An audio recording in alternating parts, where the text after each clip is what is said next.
When I start to Fortnite, it is showing unable to log in because a newer page is available. Please install it and try again.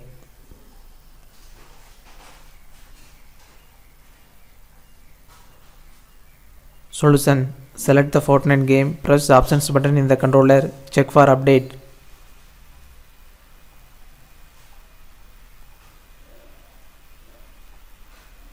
Download and install the update file.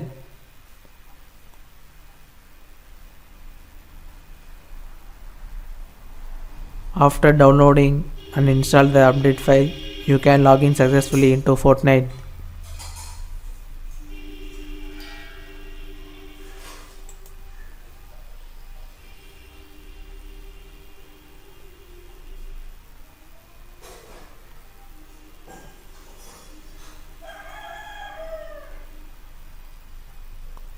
Login, connecting, subscribe.